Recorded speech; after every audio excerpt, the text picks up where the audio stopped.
Halo guys, selamat datang di channel edukatif Mas Dosen. Jangan lupa klik subscribe jika kalian ingin berlangganan channel ini. Like, komen, share jika kalian merasa konten-konten yang ada di channel ini bermanfaat. Thank you guys. Oke guys, untuk materi pada pertemuan kali ini kita akan membahas terkait dengan materi mekanika tanah, yaitu subbabnya distribusi tegangan dalam tanah. Video ini mungkin akan saya buat dalam 2 bagian karena materinya cukup banyak, dan pada saat penyampaian materi juga akan nanti diselipi dengan beberapa studi kasus, contoh penerapan di lapangan dan penyelesaian seperti apa. Nah, untuk bagian part 1 ini atau bagian 1 ini kita akan membahas terkait dengan pendahuluan, teori, dan konsep tegangan. Kemudian nanti terkait juga dengan teori Business, terkait beban titik, garis, dan beban lajur. Untuk yang di part 2, nanti kita akan membahas teori Business untuk beban merata pada bentuk square atau persegi panjang, kemudian bentuk lingkaran, bentuk trapesium, dan kemudian bentuk segitiga. Juga nanti akan dijelaskan terkait dengan teori Newmark untuk menghitung distribusi tegangan dalam tanah. So, jangan lupa untuk tetap menyaksikan video part 1 dan nanti juga video part 2 agar kalian mendapatkan pemahaman yang lebih menyeluruh. Baik, distribusi tegangan dalam tanah ini dapat kita jelaskan misalkan dengan ilustrasi seperti ini. Jadi apabila kita mempunyai suatu struktur di mana struktur itu menopang beberapa bagian substruktur, misalkan di sini ada plat lantai, kemudian di bawahnya ada balok, di bawahnya lagi ada kolom, dan paling bawah yang menopang adalah pondasi. Jadi beban-beban mati dan beban-beban hidup dari suatu struktur itu pertama kali diterima oleh plat lantai. Dari plat lantai ini nanti beban itu didistribusikan ke balok. Oleh balok, beban tadi setelah diterima akan disalurkan kembali ke masing-masing kolom yang ada. Nah, dari kolom ini beban selanjutnya ditransfer atau didistribusikan ke bagian bawah pondasi. Jadi pondasi ini menerima transfer seluruh beban dari atas, dari plat lantai, balok, kolom, sampai dengan pada posisi pondasi, dan tugasnya pondasi adalah mentransfer beban ini ke dalam tanah. Nah, bagaimana cara mentransfer beban ini ke dalam tanah dan seperti apa sistem distribusi tegangan yang terjadi di dalam tanah akibat beban yang bekerja pada pondasi? Nah, pada materi kali ini akan kita coba bahas atau kita kupas satu persatu bagaimanakah proses atau gambaran distribusi tegangan yang terjadi di dalam tanah akibat beban yang terjadi di elemen struktur di atasnya kemudian ditransferkan ke bagian tanah. Oke, jadi outline pada materi kali ini kita bisa bagi dalam 5 outline. Yang pertama pendahuluan, kemudian yang kedua terkait dengan teoritis, nanti kita akan bahas sedikit konsep tegangan. Oke, yang ketiga terkait nanti dengan bagaimana cara mencari distribusi tegangan di dalam tanah. Ada beberapa cara, salah satunya nanti dengan cara sederhana, yaitu dengan metode 2V banding 1H. Kemudian ada cara berikutnya yang lebih advance, yaitu cara elastis. Itu kita ada beberapa teori. Yang pertama menurut teori Business, kemudian teori Newmark, dan ketiga teori Westergaard. Salah satu lagi yang untuk mengukur atau mengetahui metode distribusi tegangan yaitu dengan cara finite element, akan tapi tidak kita bahas dalam materi kali ini. Kemudian yang terakhir outline kita adalah masing-masing dari cara-cara ini nantinya akan diberikan suatu studi kasus, soal, dan penyelesaian terkait dengan teori yang disampaikan. Baik, sebagai pendahuluan, mungkin tidak asing lagi kalau kita lihat gambar ini, teman-teman atau rekan-rekan bisa menebak kira-kira ini gambar apa. Ya, ini adalah foto dari Menara Pisa yang ada di Italia. Jadi ini sangat fenomenal sekali, masuk dalam 7 keajaiban dunia, di mana menara ini memiliki kemiringan tertentu yang usianya sudah berabad-abad, namun sampai sekarang tetap berdiri kokoh. Nah, ini yang menjadikan dia menjadi salah satu 7 keajaiban dunia. Jadi bisa kita bahas sedikit terkait dengan Menara Pisa. Ini mulai dikonstruksi pada tahun 1173. Kemudian konstruksi ini sempat dihentikan pada tahun 1178. Ini karena pada saat itu di sana sedang ada peperangan. Jadi konstruksi tahap 1 ini dari tahun 1173 sampai 1178, sekitar 5 tahun ini konstruksinya adalah baru dari bangunan bawah, pondasi, sampai pada lantai ketiga. Nah, pada saat pembangunannya, sebenarnya studi menunjukkan bahwa tanah sebenarnya tidak dapat menahan beban yang lebih lanjut pada saat konstruksi. Jadi ini sudah mulai terindikasi ada kemiringan. Tahap kedua, konstruksi dimulai kembali pada tahun 1272 sampai dengan 1278, sekitar 6 tahun. Nah, pada tahap kedua ini sebenarnya mereka ingin berusaha menyeimbangkan potensi kemiringan yang tadi terbentuk pada tahap pertama konstruksi tadi dengan menambah 3 lantai kembali di atasnya sebagai counterweight untuk menyeimbangkan kemiringan. Nah, ini pada tahap kedua dilaksanakan selama 6 tahun, akan tetapi kembali lagi terhenti karena adanya peperangan. Pada tahap ketiga, ini konstruksi dilanjutkan pada tahun 1360 dan diselesaikan pada tahun 1370 dengan ketinggian totalnya 56,70. Jadi ini terdiri dari 7 lantai plus 1 bangunan di atas ini untuk tempat lonceng. Tinggi totalnya adalah 56,70. Nah, pada saat bangunan ini diselesaikan, ternyata kemiringan tersebut masih berlanjut. Kondisi menara miring ke arah utara sebesar 5,5 derajat sampai dengan tahun 1990. Nah, kondisi ini dianggap pada tahun 1990 perlu adanya suatu rekonstruksi agar tidak berbahaya bagi pengunjung wisatawan yang ada di sana. Sehingga pada tahun 1990 sampai 2001 itu dilakukan konstruksi sehingga kemiringan saat ini kira-kira sekitar 3,99 derajat. Hingga lebih kecil dibandingkan pada sebelum rekonstruksi tahun 1990.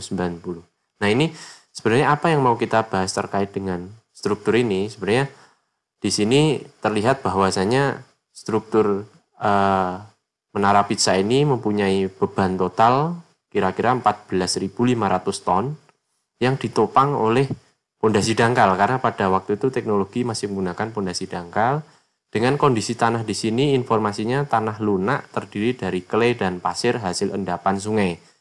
Jadi di sini memang tanahnya lunak, kemudian pondasi dangkal, sehingga beban cukup besar. Distribusi beban dari pondasi ke dalam tanah ternyata tidak terjadi secara merata atau ada bagian sisi perlemahan.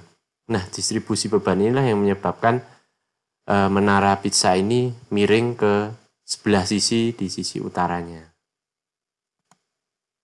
Oke, kita lanjutkan. Misalkan lagi dengan contoh ilustrasi gambar rumah sebagai berikut.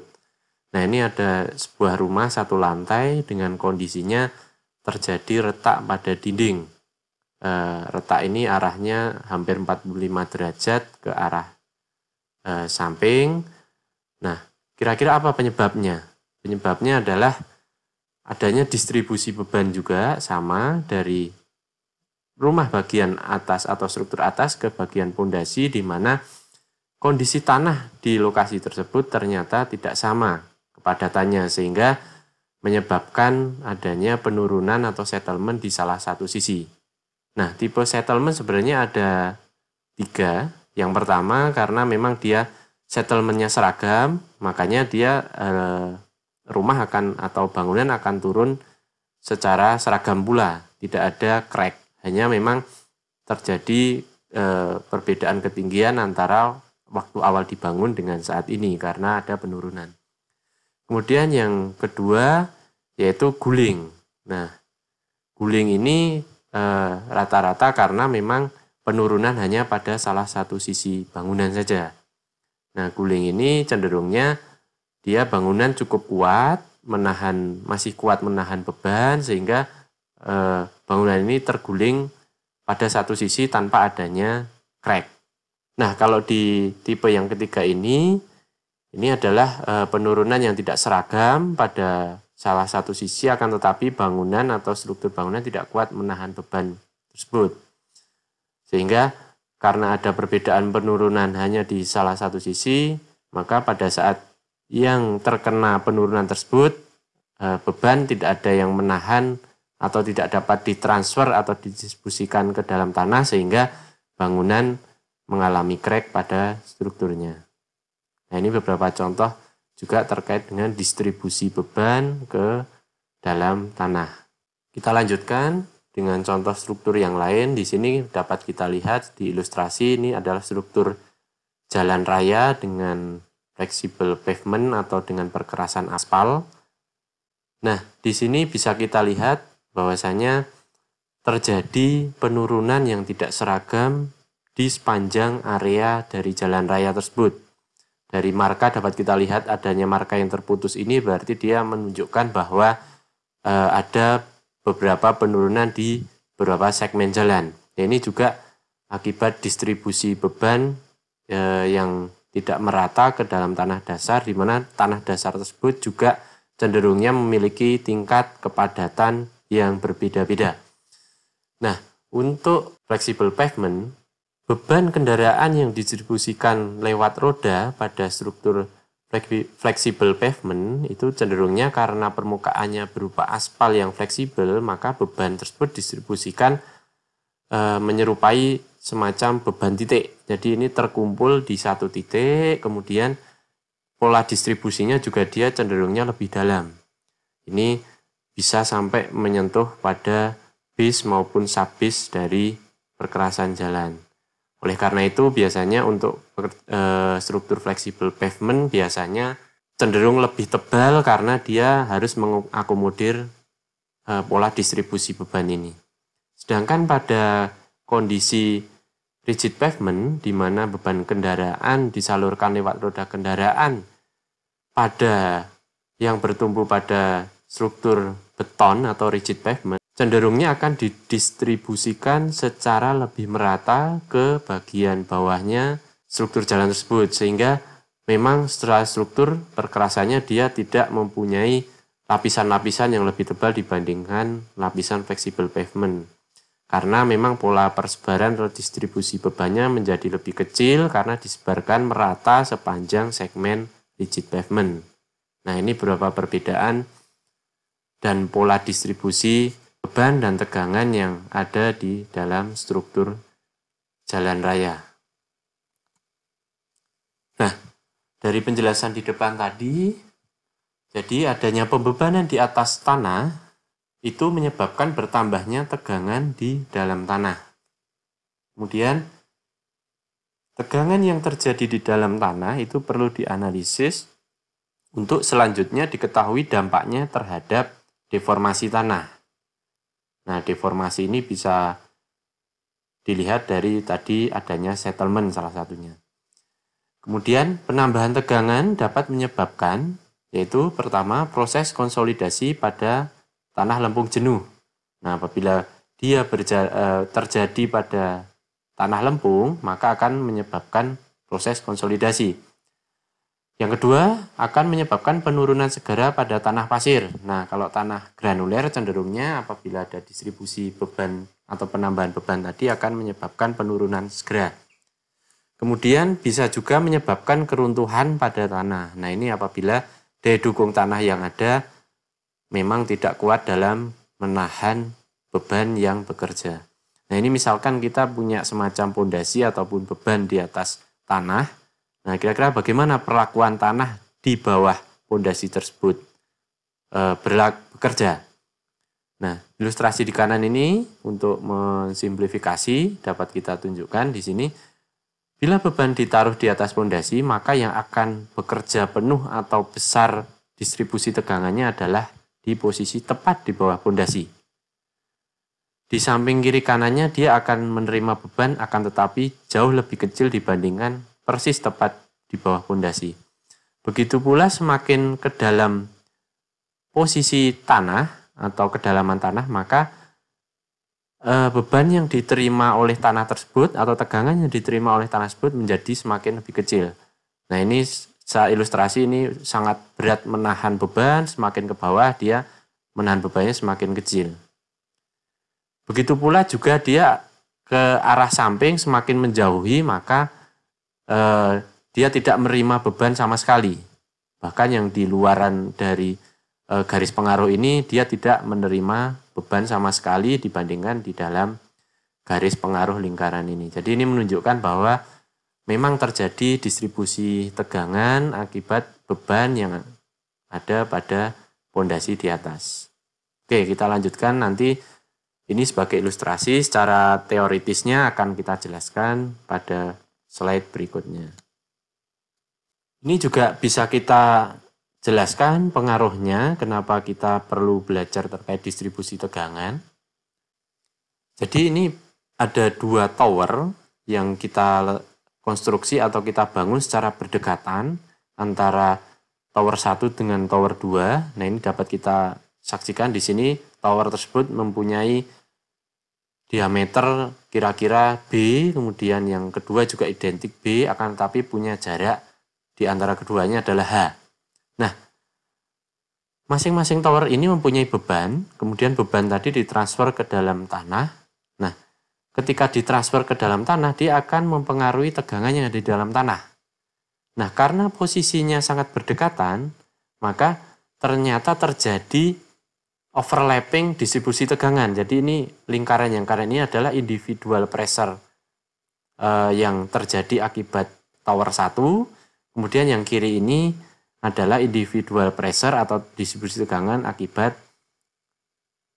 tower 2. Nah, ketika posisinya sangat berdekatan, maka ini terjadi overlap, di mana overlap tersebut akan memperbesar tegangan yang terjadi di posisi tanah tersebut. Nah, apabila tanah ini tidak kuat menahan distribusi tegangan yang terjadi, maka disinilah titik perlemahan dari daya dukung tanah, sehingga pondasi dari bangunan tower 1 dan tower 2 ini menjadi miring ke arah yang berdekatan, ke arah dalam, sehingga ini dapat dilihat dua bangunan ini yang awalnya terpisah akhirnya menjadi bersatu, berdempetan satu dengan yang lain. Ini kita harus perhatikan juga terkait nantinya apabila kita mendirikan bangunan yang berdekatan antara satu dengan yang lainnya.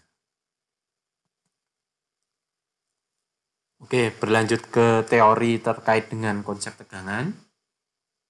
Jadi apa yang dimaksud dengan tegangan? Jadi tegangan atau stres merupakan besarnya suatu gaya yang bekerja pada suatu bidang yang memiliki luas tertentu, atau bisa disebut juga gaya persatuan luas. Nah, distribusi tegangan merupakan penyebaran tegangan yang terjadi akibat beban. Kalau di dalam tanah, berarti berat tanah di atas yang ditinjau atau adanya beban luar terhadap kedalaman bidang titik yang ditinjau. Semakin jauh titik yang ditinjau, maka akan menerima tegangan semakin kecil. Ini seperti kita ilustrasikan pada ilustrasi di depan tadi. Kita lanjutkan. Nah, tegangan di dalam tanah itu bisa terjadi akibat apa saja. Jadi ada dua. Yang pertama itu terkait dengan akibat berat sendiri dari tanah tersebut. Nanti yang kedua adalah akibat adanya beban luar yang bekerja. Nah, akibat berat sendiri tersebut bisa kita ilustrasikan sebagai gambaran sebagai berikut ini. Jadi, suatu tanah misalkan dia terdiri dari 2 lapis, di mana lapis pertama mempunyai kedalaman sebesar Z1 dengan berat jenis tanah atau gamma 1, kemudian untuk lapis kedua, karena ini tanahnya terendam air pada posisi ini, dia mempunyai ketebalan Z2 dengan berat jenis terendam atau satu ratednya dia kita sebut sebagai gamma sat. Nah, sekarang bagaimanakah kira-kira tegangan tanah akibat berat sendiri di titik A dan di titik B? Seperti yang sudah kita ketahui bahwa tegangan tanah di titik A adalah berat jenis dari tanah tersebut dikalikan kedalaman tanah pada posisi yang ditinjau. Di sini adalah gamma kali Z1. Itu untuk posisi di tegangan titik A. Sedangkan tegangan di titik B itu adalah penjumlahan dari tegangan tadi di titik A ini ditambahkan tegangan yang diakibatkan oleh lapisan kedua, yaitu di mana gamma sat dikalikan dengan tebalnya Z2. Ini jadinya tegangan di titik B. Jadi ini tegangan tanah yang diakibatkan oleh berat sendirinya. Oke, kita lanjutkan. Bagaimana jika tegangan tanah akibat beban luar? Jadi di sini misalkan ada suatu pondasi dengan bentuk persegi, kemudian ada beban luar yang bekerja di atas pondasi, di bawahnya adalah tanah, kemudian dengan kedalaman Z. Nah, titik yang akan kita tinjau di sini adalah titik B. Nah, besarnya tegangan pada sembarang di kedalaman tertentu akibat beban luar pada suatu media tertentu yang luasnya tak terhingga, makanya ini dinamakan adalah penyebaran tegangan. Penyebaran tegangan ini kalau kita tinjau seperti yang ilustrasi depan akan sangat berbeda apabila kita menunjuk titik di tengah, di samping, atau bahkan di luar dari area beban tersebut. Beban luar dapat terjadi berupa beban terpusat, jenis-jenisnya, kemudian beban bentuknya 4 persegi atau persegi panjang, kemudian bentuk lingkaran, bentuk segitiga, bentuk trapesium, dan lain-lainnya. Nah, untuk menganalisis berapakah distribusi tegangan yang terjadi pada suatu titik, kita bisa menggunakan beberapa cara. Yaitu antara lain yang pertama cara sederhana, itu nanti kita jelaskan di belakang. Yang kedua dengan cara elastis, ini bisa menurut teori Boussinesq atau Westergaard atau Newmark. Ini juga akan kita jelaskan nanti di belakang. Kemudian pada saat ini sudah berkembang metode baru, yaitu dengan finite element, karena banyaknya aplikasi atau program komputer yang dapat membantu kita untuk melakukan analisis secara finite element. Nah, ini tidak akan kita bahas pada materi kali ini. Nah, berikutnya kita akan jelaskan masing-masing perbedaan dan cara penggunaan dari masing-masing metode yang ada. Untuk metode pertama yaitu cara sederhana, itu metode penyebaran beban distribusikan menurut prinsip 2V 1H. Apa itu? Jadi metode ini adalah metode paling sederhana untuk menghitung tegangan vertikal akibat suatu beban pada permukaan ke dalam kedalaman tanah tertentu. Makin ke bawah, tegangan terdistribusi akan semakin mengecil. Cara ini merupakan pendekatan empiris dengan anggapan bahwa bidang di mana beban pekerja bertambah luasnya secara sistematis terhadap kedalaman. Terjadi tegangan semakin kecil terhadap kedalaman yang dimaksud. Secara sederhana, distribusi tegangan vertikal yang terjadi adalah perbandingan 2 vertikal dibanding dengan 1 horizontal. Jadi ketika tegangan itu semakin ke dalam, maka pendistribusian beban secara vertikal dia akan diberlakukan 2 kalinya, sedangkan secara horizontal adalah 1 kalinya. Seperti apa? Kita lihat paparan berikutnya. Jadi ini ilustrasi, misalkan ada suatu beban di atas tanah kita, kemudian ada beban Q, kita ingin melihat atau meninjau berapa penambahan tegangan di titik kuning ini dengan lebar dia beban B dan kedalaman Z. Nah, ini seperti kita jelaskan secara teori tadi di depan, untuk jenis pondasi lajur memanjang ini bisa kita lihat, jadi di sini adalah pondasi dengan lajur sangat panjang ke arah tegak lurus bidang ini. Bebannya adalah Q, lebar pondasi B, maka penyebaran beban ke titik kedalaman tertentu Z yang kita maksud didistribusikan secara sistematis dengan pola persebaran adalah 2V dibanding 1H. Jadi penyebarannya adalah seperti ini. Sehingga luasan atas di mana beban itu bekerja adalah B, sehingga pada bagian bawah adalah dia B plus Z. Z di sini adalah kedalaman tanah. Sehingga rumusnya penambahan tegangan pada kedalaman tertentu arah vertikal yaitu beban garis pada pondasi dikalikan lebarnya dibagi dengan lebar pondasi ditambah kedalaman dari titik yang ditinjau. Itu untuk pondasi lajur memanjang. Bagaimana jika pondasi untuk beban persegi atau persegi panjang? Dapat kita ilustrasikan sebagai berikut. Misalkan persegi panjang dia dengan panjang L dan lebar B, maka pola persebarannya juga sama. Untuk kedalaman Z titik yang ditinjau, maka pola persebarannya adalah 2V1H. Di mana untuk titik pada area panjang, dia nanti posisi persebaran di titik yang ditinjau, lebarnya adalah L plus Z. Yaitu lebar dari panjang dari pondasi ditambahkan kedalaman tanah. Sedangkan pada posisi lebarnya, untuk posisi lebar pada kedalaman Z, maka distribusi beban di bagian paling bawah atau titik yang ditinjau adalah lebar pondasi ditambahkan dengan kedalamannya. Atau kalau dituliskan dalam rumus, jadi penambahan tegangan vertikal pada kedalaman Z yaitu adalah beban yang bekerja pada pondasi dibagi dengan panjang ditambah kedalaman dikalikan lebar pondasi ditambah kedalamannya. Atau kalau kita tuliskan dalam format yang lain, yaitu penambahan tegangan vertikal di titik Z itu adalah beban kecil atau beban merata dikalikan luasan dari pondasi tersebut dibagi panjang ditambah kedalaman dikalikan lebar ditambah kedalamannya. Ini contoh atau rumus yang bisa digunakan dengan metode sederhana 2V1H. Baik.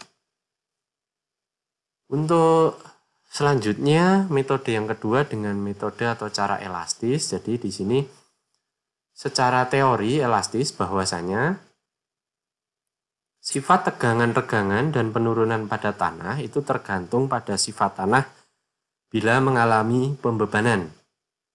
Dalam teori ini, tanah dianggap bersifat elastis, homogen, isotropis, dan terdapat hubungan linier antara tegangan dan regangan. Jadi tanah ini sifatnya adalah homogen dan isotropis. Dia persebaran beban ke segala arah dianggapnya adalah sama. Kemudian, regangan volumetrik pada material yang bersifat elastis dapat dinyatakan oleh persamaan sebagai berikut. Delta V atau perubahan volume dibagi dengan volume adalah 1 dikurangi 2 kali rasio Poisson dibagi elastisitas dari tanah tersebut dikalikan tegangan pada arah X ditambah tegangan pada arah Y ditambah tegangan pada arah Z-nya. Baik, kita lanjutkan. Cara elastis pertama yaitu kita menggunakan teori Boussinesq, di mana dalam teori ini ada beberapa asumsi yang digunakan. Yang pertama, tanah merupakan elastis, isotropis, dan homogen. Jadi ini asumsi yang digunakan dalam teori ini. Yang kedua, perubahan volume tanah diabaikan. Kemudian yang ketiga, tanah dianggap tak tertegang sebelum adanya beban yang bekerja. Selanjutnya, hubungan tegangan dan regangan ini dianalisis menurut hukum Hooke. Yang kelima, distribusi tegangan tanah akibat beban yang bekerja tidak tergantung dari jenis tanahnya. Dalam hal ini, perhitungan distribusi tegangan akibat beban struktur, itu tegangan yang terjadi dinyatakan dalam istilah sebagai tambahan tegangan atau stress increment, yaitu sebesar delta tegangan.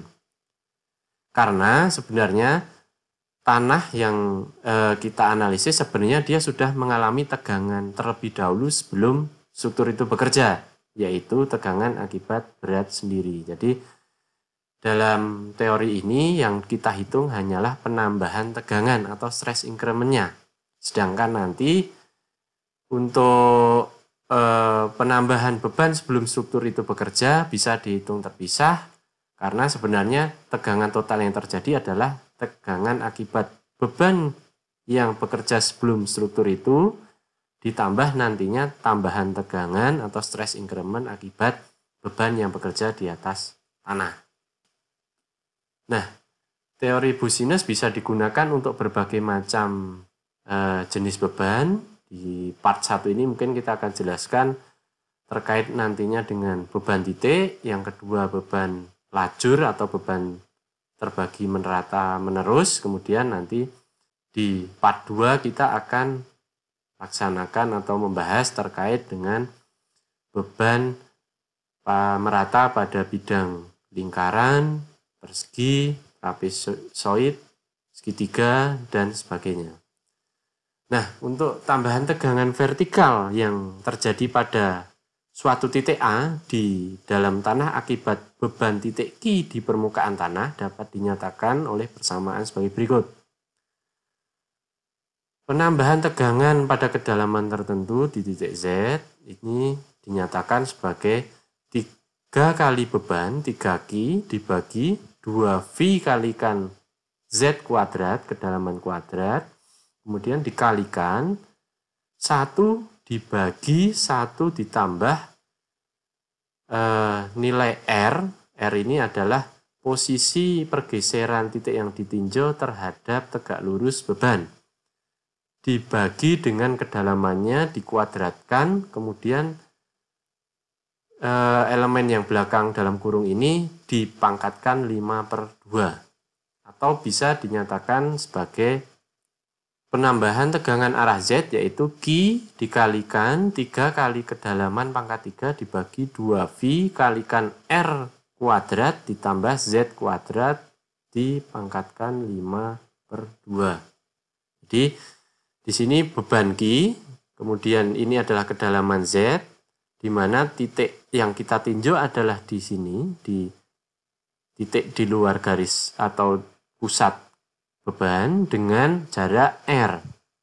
Berapakah tegangan yang ada di sini? Nah, ini kita hitung dengan persamaan yang tadi sudah dijelaskan.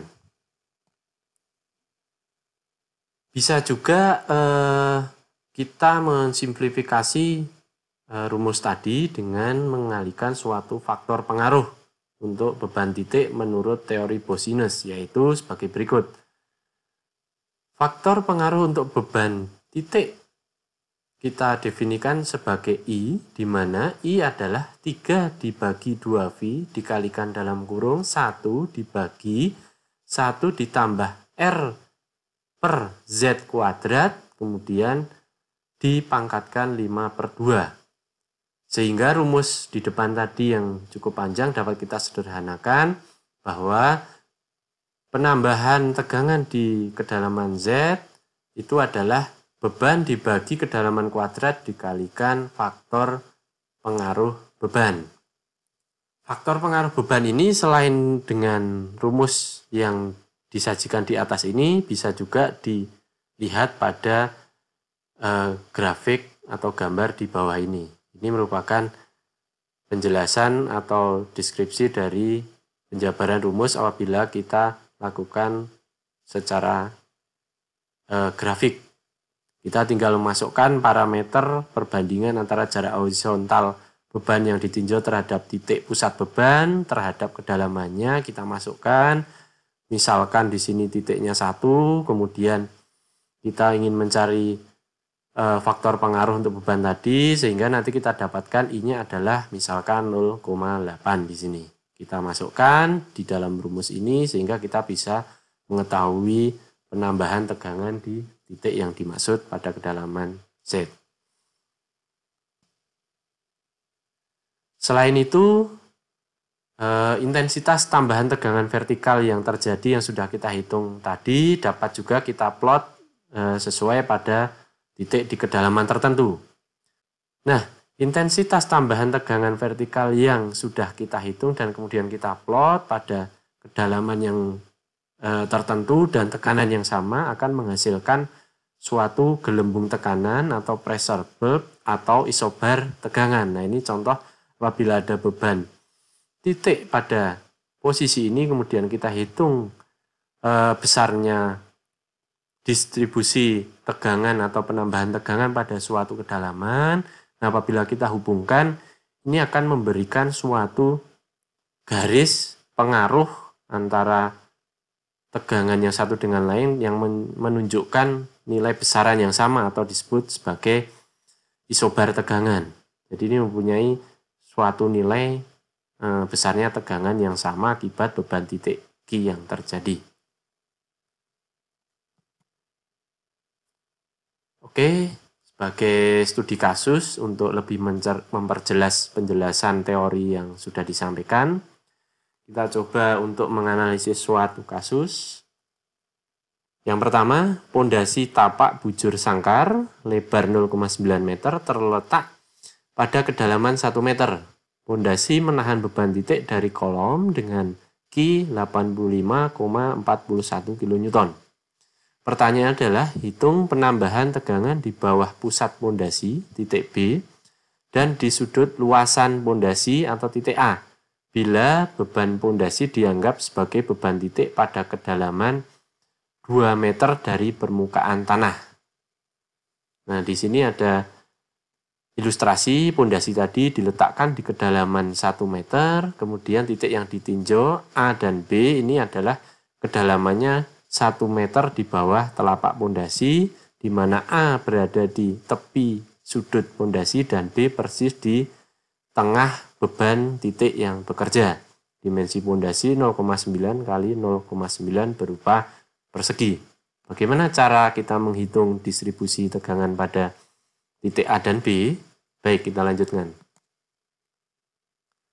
Kita pergunakan rumus yang ada di depan tadi, kita sado di sini. Nah, karena beban kolom dianggap menghasilkan tekanan fondasi neto atau fondasi bersih pada dasar fondasi, di mana kita mengabaikan berat dari fondasi karena yang sudah diketahui di sini adalah beban bersih dari fondasi sebesar 85,41 kN. Perhitungan bisa kita sajikan dalam tabel sebagai berikut untuk lebih mempermudah, di mana parameter yang harus kita cari adalah besarnya R. R adalah jarak horizontal antara titik tersebut dari pusat beban pada kedalaman Z. Di sini jarak titik A karena dia di ujung pondasi dengan sisi-sisi 0,9 meter, kita bagi 2 menjadi 0,45. Karena dia berada di sudut, maka dia adalah 0,45 akar 2, sehingga panjang R adalah 0,64 meter. Sedangkan untuk di titik B, jarak dari pusat beban, karena dia persis di bawah beban, maka R sama dengan 0. Nah, kita masukkan dalam tabel ini untuk R titik A 0,64, R titik B adalah 0 meter. Untuk kedalaman di titik A dan B adalah sama, sekitar 1 meter. Kemudian perbandingan R per Z di titik A 0,64, sedangkan di titik B adalah 0. Dengan menggunakan rumus tersebut di atas, bisa kita hitung bahwasanya besaran penambahan tegangan vertikal di titik Z itu untuk titik A adalah 17,29. Di titik B adalah 40,78. Nah, ini bisa kita buktikan bahwasanya distribusi tegangan beban yang bekerja persis di bawah pondasi dengan kedalamannya sama, dia nilainya lebih besar dibandingkan jika titik tersebut berada di luar atau berada jauh dari titik pusat bebannya. Oke, untuk contoh studi kasus kedua, kita mempunyai 3 buah kolom terletak pada satu baris lurus, kemudian masing-masingnya mempunyai jarak 4 meter. Beban pada kolom 1, 2, 3 berturut-turut adalah 640 kN, 160 kN, dan 320 kN. Hitunglah tambahan tegangan vertikal yang terjadi pada kedalaman 2,5 meter di titik-titik yang diperlihatkan seperti gambar di bawah. Jadi kita punya 3 kolom, 3 pondasi, 1, 2, 3 dengan beban kolom 1 640 kN, kolom 2 160 kN, kolom 3 320 kN dengan jarak antar masing-masing kolom adalah 4 meter. Berada pada satu garis lurus dengan kedalaman rencana yang ditinjau adalah 2,5 meter. Titik-titik 1 ini kira-kira berada di antara kolom 1, 2, titik 2 persis di bawah kolom 2, kemudian titik 3 di antara kolom 2 dan kolom 3. Jika diketahui bahwa tanah homogen dengan berat volume basah 18 kN per meter kubik, berapakah tegangan total akibat beban kolom dan tekanan overburden atau tekanan akibat berat tanah sendiri pada masing-masing titiknya. Jadi diminta dihitung tegangan total akibat beban luar dan beban akibat tekanan tanah atau berat tanah di atas titik yang ditinjau. Jadi oke, kita lanjutkan. Untuk penyelesaiannya kita bisa gunakan grafik yang sudah disajikan tadi dengan kita mempergunakan rumus ini, sehingga yang perlu kita perhatikan di sini adalah kita harus mencari besaran pengaruh I ini. Ini didapatkan kita terlebih dahulu mencari besaran perbandingan antara R dibagi Z untuk kita plotkan pada grafik yang dimaksud di depan tadi. Sehingga di sini tegangan yang ditinjau adalah pada kedalaman 2,5 meter. Untuk mempermudah kita buat dalam format tabel. Ini untuk beban kolom 1 sebesar 640 kN dengan titik ada 3 yang ditinjau tadi, 1, 2, 3. Dengan jarak horizontal dari pusat beban masing-masing adalah 2, 4, 6. Sehingga perbandingan antara jarak horizontal dibanding kedalaman adalah 0,8, 1,6, 2,4. Kalau kita plotkan di grafik pengaruh beban tadi, kita dapatkan besarannya sekitar 0,19 untuk titik 1, titik 2 0,020, titik 3 0,004. Sehingga bila ini sudah diketahui kita bisa langsung menghitung penambahan tegangan vertikal yang terjadi di titik yang dimaksud dengan memasukkan ke dalam rumus ini. Sehingga didapatkan untuk titik 1 14,2 kN per meter persegi dan seterusnya. Untuk beban kolom 2 dapat dihitung dengan cara yang sama, beban kolom 3 juga dihitung dengan cara yang sama, sehingga apabila kita lanjutkan, bisa kita hitung untuk menjawab pertanyaan nomor 1, tegangan vertikal akibat beban kolom pada titik 1, 2, dan 3, berarti kita tinggal menjumlahkan masing-masing besaran tegangan pada titik 1. Tadi di kolom 1 akibat kolom 1 14,2, akibat kolom 2 3,6, akibat kolom 3 0,2 sehingga dijumlahkan menjadi 18 kN per meter persegi. Demikian juga dengan titik 2 dan titik 3 didapatkan di sini sebesar untuk titik 2 15,3, titik 3 sebesar 11,1 kN per meter persegi. Nah, untuk pertanyaan nomor 2 kita diminta untuk menghitung tegangan totalnya sehingga kita perlu menghitung tekanan overburden atau tekanan tanah yang ada pada kedalaman 2,5 meter.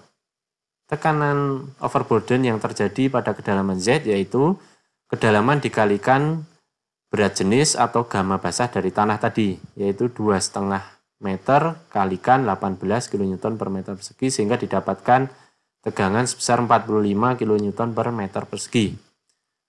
Sehingga tegangan total akibat kolom dan tekanan overburden yaitu penjumlahan dari penambahan tegangan vertikal di titik Z tadi pada masing-masing titik dengan tekanan overburden pada kedalaman 2,5 meter. Untuk titik 1 kita jumlahkan 45 tambah 18 berarti menjadi 63. Titik 2 menjadi 60,3, titik 3 menjadi 56,1 kN per meter persegi. Jadi ini kembali lagi karena menggunakan teori Boussinesq di mana mengapikan berat tanah sendiri, maka untuk menghitung tegangan vertikal yang sebenarnya terjadi di tanah itu maka harus ditambahkan tegangan akibat beban pondasi ditambahkan dengan tegangan akibat berat tanah sendiri. Baik. Untuk beban garis atau line load bisa kita jelaskan sebagai berikut. Tambahan tegangan vertikal di dalam tanah akibat beban garis Q di permukaan dapat dinyatakan dengan persamaan sebagai berikut. Ini kita bagi ada arah sumbu Z dan arah sumbu X. Berarti ini penambahan tegangan pada sumbu Z atau vertikal di kedalaman Z. Jadi di sini rumusnya adalah 2 dikalikan beban garis dibagi dengan V dikalikan kedalaman pangkat 3 dibagi X pangkat 4. X di sini apa? Jadi X di sini adalah secara kita ketahui Pitagoras, dia adalah akar pangkat dari jarak pergeseran horizontal pusat beban ditambahkan dengan kedalaman dikuadratkan kemudian diakarkan.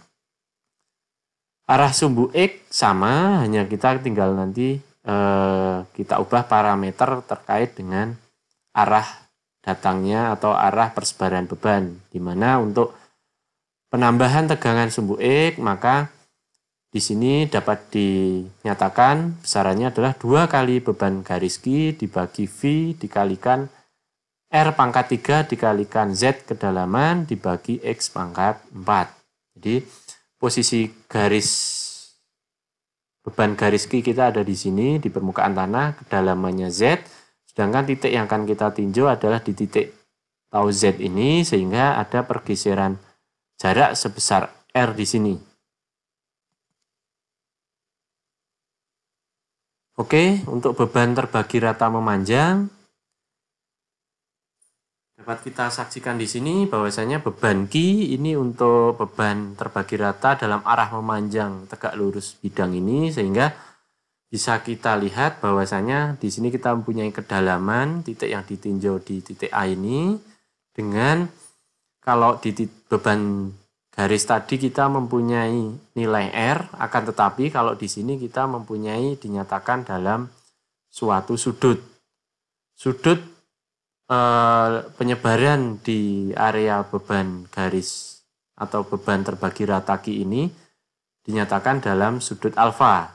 Kemudian dari pusat tegak lurus beban terhadap area titik A yang akan kita tinjau, dia mempunyai distribusi sebaran beban sebesar nilai beta. Oke, sehingga tambahan tegangan vertikal di dalam tanah akibat beban terbagi rata Q di permukaan dapat dinyatakan sebagai persamaan berikut. Untuk arah sumbu Z, dia penambahan tegangan vertikal di titik Z, kedalaman Z, yaitu dinyatakan sebagai beban Q dibagi V dikalikan nilai sudut alfa ditambah sinus alfa kalikan kosinus 2 beta. Sedangkan untuk arah sumbu X, penambahan tegangan di arah sumbu X pada kedalaman Z, maka dapat dinyatakan sebagai beban Q dibagi V kalikan alfa dikurangi sin alfa kalikan cos 2 beta. Nah, ini rumus yang digunakan dalam menghitung tegangan vertikal dan horizontal untuk beban terbagi rata memanjang.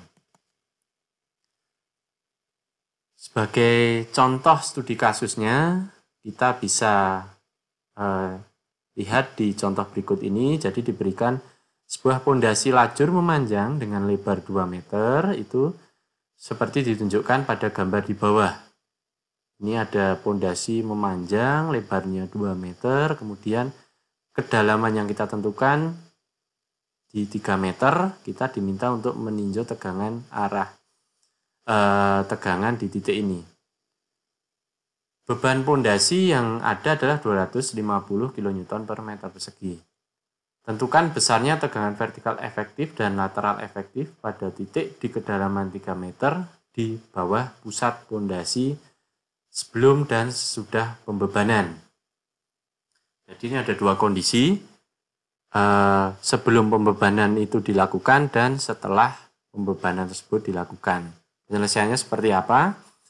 Untuk sebelum pembebanan berarti bisa kita hitung dengan hanya yang bekerja di atasnya adalah tanah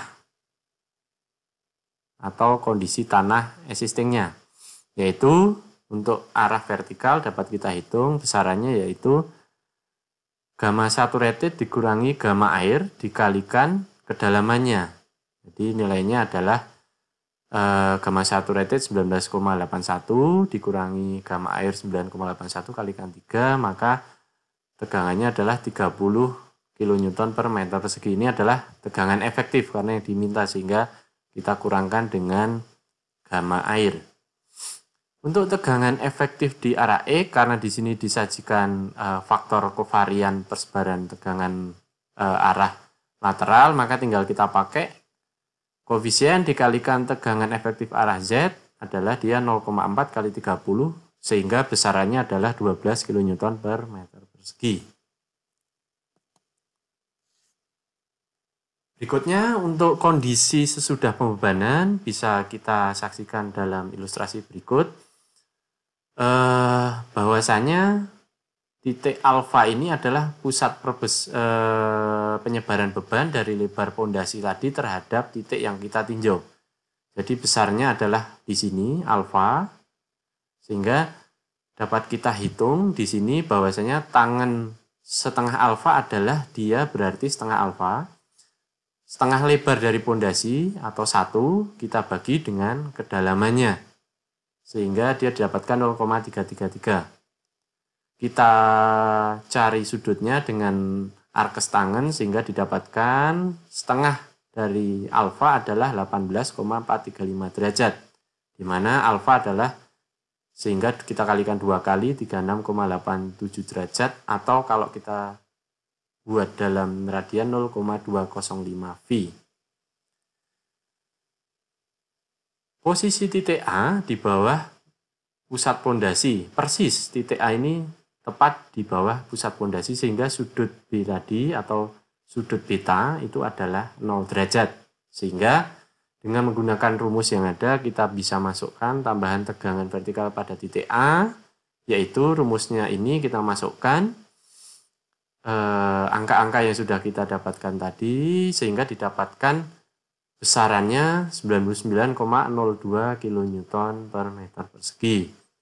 Bagaimana tambahan tegangan pada arah lateral? Sama, kita masukkan dalam rumus yang sudah ada, kita masukkan angka-angkanya sehingga didapatkan dalam arah lateral dia memberikan tekanan atau tambahan tegangan sebesar 3,479 kN per meter persegi.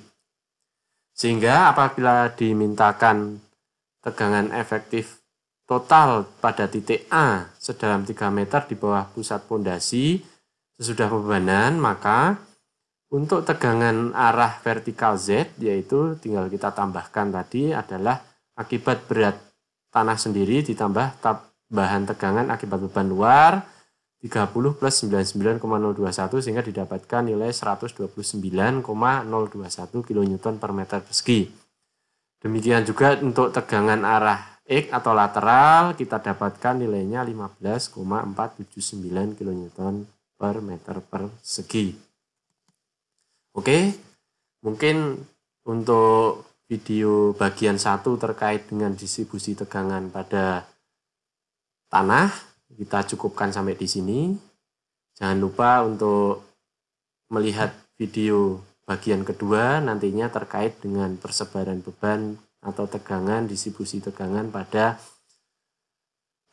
pondasi persegi, lingkaran, trapesium, segitiga, dan teori Newmark. Oke, demikian. Jangan lupa untuk subscribe, like, dan share channel ini jika kalian merasa bermanfaat. Jangan lupa stay smart, stay safe, and stay healthy. See you in next video.